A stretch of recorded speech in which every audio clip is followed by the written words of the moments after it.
Magandang hapon na Gillian Isabella. This is What's Up Pilipinas. I'm Danvela Victoria. And I'm Althea Ramos at ngayon, partner, pag-uusapan nga natin ang paggamit ng AI, yes, partner, or artificial intelligence. Partner, pag-uusapan natin siya when it comes to field of journalism, especially pati na rin sa education. Yes, partner, yung paggamit ng AI sa journalism.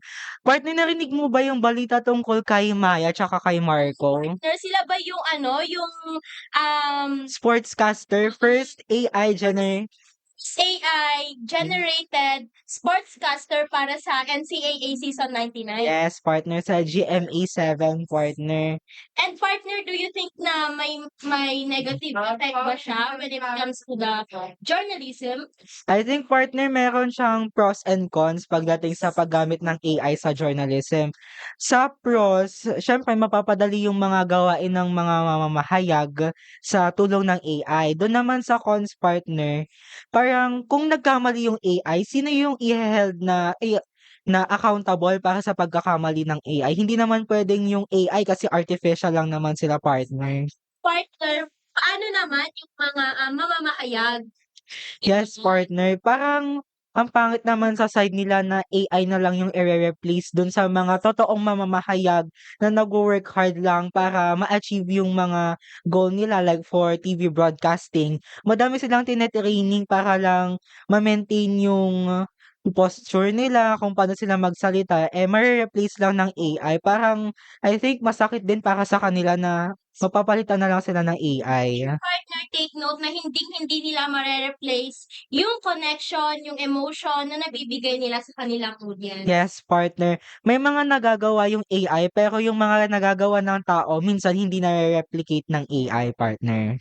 Partner, sa trabaho naman tayo when it comes to education, partner. Do you agree ba na gamitin siya sa school? Partner, hati na naman ako diyan, partner. There are pros and cons in using AI for education.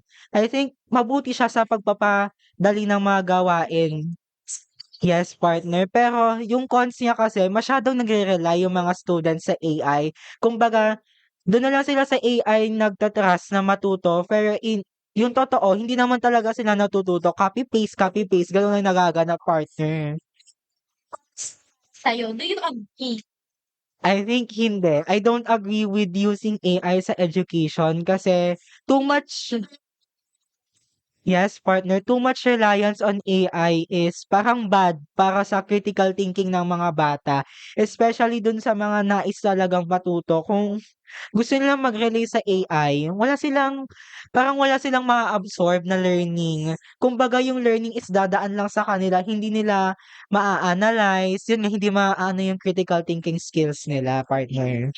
Take note na, di ba nga nagkaroon tayo ng pandemic, magkaroon ng effect sa pag-aaral ng mga bata, magkaroon ng mga lapses, and partner, after nung pandemic, parang nagkaroon nga tayo nitong AI. Yes, Parang mas partner. lalong hindi naging maayos mas lalong nagkaroon ng lapses sa mga students. Back pa kasi nung pandemic, 'di ba hindi pa naman masyadong alam yung AI?